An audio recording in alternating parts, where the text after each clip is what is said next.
An innocent girl gets killed, so her husband turns into a monster and unleashes a dead army onto the world, so that he can wipe out all the people. Will they be stopped? Let's find out today on Story Recaps. We will be covering the first 5 episodes of the Netflix series Castlevania. The movie opens up in the year 1455 in a country named Wallachia. Here, a young woman named Lisa, who wishes to be a doctor to serve mankind, is on her way to meet Vlad Dracula Tepish, an evil vampire with advanced scientific and medical knowledge. When Lisa enters his castle, she is surprised to see the amazing interiors of Tepish's castle, as it is filled with advanced machinery and electricity-powered light bulbs. Tepish confronts Lisa and inquires about her ambition to visit his castle. As the story is set in ancient ages, people during this time take science as black magic, and anyone who uses it is considered a witch. At first, Tepish thinks of Lisa as a strange human being, but when he hears about Lisa's interest to learn science, he decides to share his knowledge with her. Lisa then suggests Tepish travel around the world and explore different places and different people.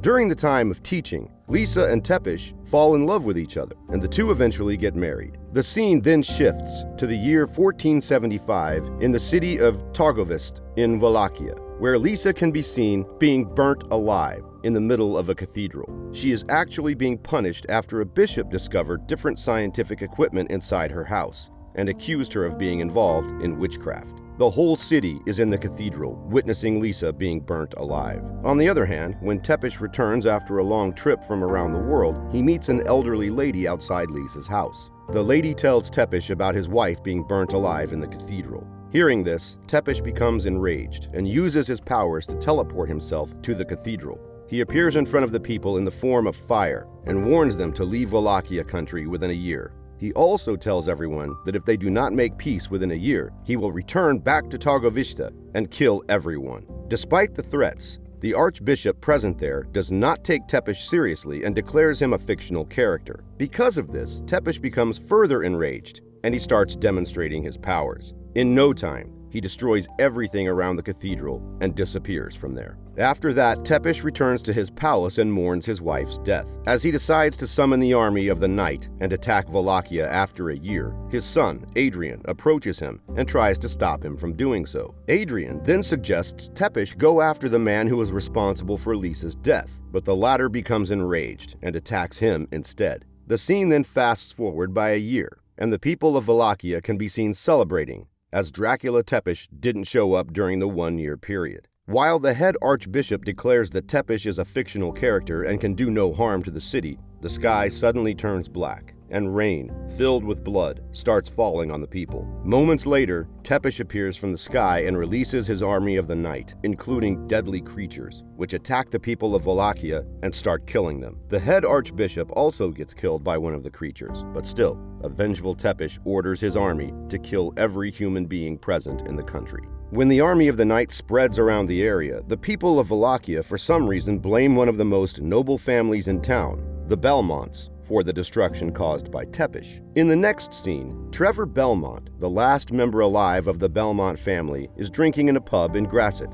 There, when a drunk man notices the Belmont family emblem on his dress, he stops him and attacks him, accusing him of the destruction caused by the army of the night. Soon, other people present there also start hitting Belmont. Trevor tries to make them understand that they are not the ones responsible for all this, but the people do not listen and continue hitting him. Enraged, he fights back in defense and single-handedly defeats each one of them. Following this, he heads out of the pub and spends his night in a jungle, sleeping under a tree. The next morning, Trevor wakes up and walks around the city of Grasset. While walking around, he witnesses the destruction of the area caused by the army of the night. Soon, he walks past a pile of dead people and talks with the residents about the attacks. He finds out that the people also blame the speakers for Dracula's repeated attacks. The speakers are a nomadic group who have profound knowledge about history and are also believed to have some magical powers. Here, we get to know that the church is spreading rumors about the speakers getting involved in the Dracula rivalry.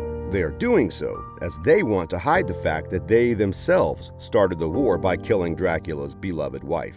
In the next scene, Trevor comes across a couple of corrupt church priests who are trying to threaten a speaker, Elder, to walk away from their town. At first, Trevor decides to stay out of trouble, but when the priests take out knives to threaten Elder, he fights them and sends them away. Impressed by the heroism, Elder takes Trevor to meet with other members of the group. He also tells Trevor that they are staying at Grasset to save the city from the Army of the Night. Trevor suggests the speakers walk away from Grasset, but Elder refuses after informing him about his grandchild, who has gone to the catacombs below the city to wake up the sleeping soldier. The speakers believe that the sleeping soldier is the only person alive who can fight with Dracula's army and defeat them. Hearing this, Trevor makes Elder promise that they will leave Grasset if he successfully recovers the body of his grandchild and brings it to them. Following this, Trevor reaches the location as suggested by the speakers and walks inside to search for the missing child. He then enters an abandoned, dark building and starts proceeding forward after lighting a wooden pole. On exploring the building, Trevor realizes that the place is so strangely built that it matches the description of Dracula's castle that he heard during his childhood. Unfortunately, just as he takes a few steps ahead, the floor of the building breaks and he falls down to another floor. There he notices a lot of people petrified and frozen in place, including the speaker that he is searching for. He tries to bring the speaker back to life, but suddenly, a giant one-eyed monster, Cyclops, approaches him and attacks him with his special power of petrification. Fortunately, Trevor somehow manages to dodge the attacks and hides behind the walls. The Cyclops keeps chasing him and tries to petrify him with its powers, but Trevor cleverly evades it each time. When he gets an opening, he impeccably uses his knife and attacks it directly in the eye, eliminating it instantly. As soon as the Cyclops dies, the speaker, who had been petrified, comes back to life.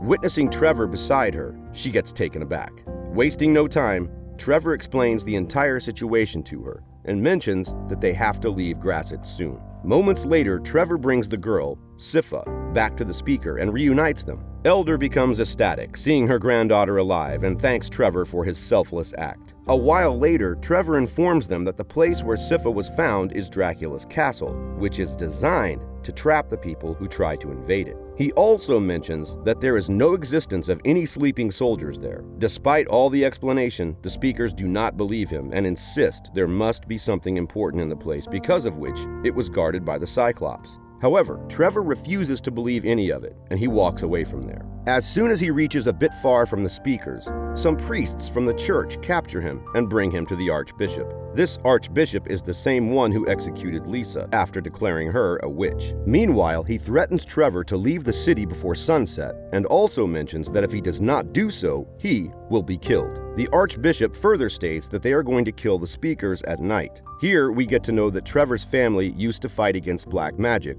but were defamed by the church, who spread false rumors that the Belmont family worked in the favor of black magic and assisted Dracula. As a result, the Belmont family is despised by the local people, and they are forced to leave the place. The church also accused the speakers with the same reason, so that the real truth can stay hidden. In the next scene, Trevor returns to the speakers and tells them everything about how they are going to be killed after sunset.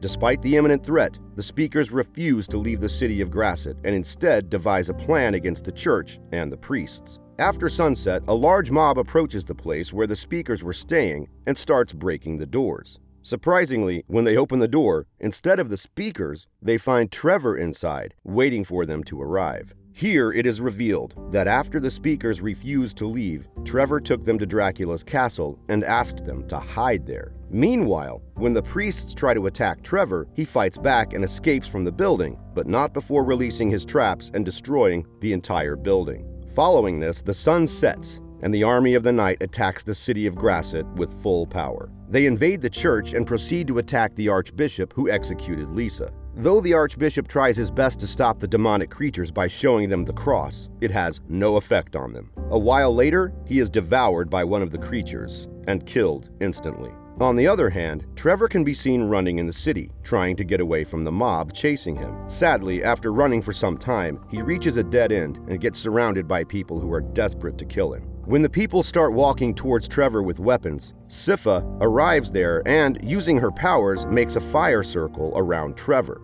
This prevents the people from attacking him. Taking this as the perfect opportunity, Trevor reveals the truth about the church and informs everyone that the speakers are innocent and have no connection with Dracula's attacks. He also tells them that the Archbishop and the church are the ones responsible for all the atrocities, but have hidden the truth for a long time. Finally, he exposes the priests present there, who were poised to attack him. After getting to know the real truth, the citizens get angry at the church and the priests. They immediately attack the priests and eliminate them. But sadly, the church is not their main problem at the moment, but the army of the night is. Being a member of the family which used to fight against devils and evil creatures, Trevor decides to assist the people of Grasset in their battle against the army of the night. Soon, he begins to devise a plan so that the people can defend themselves against the evil creatures. He instructs the armed men to create a front line of defense with their weapons in an upright position. Furthermore, he asks the unarmed people to fetch as much holy water and salt as they can find. In the following scene, when the creatures approach the city and start wreaking havoc, Trevor suggests the people work according to his commands.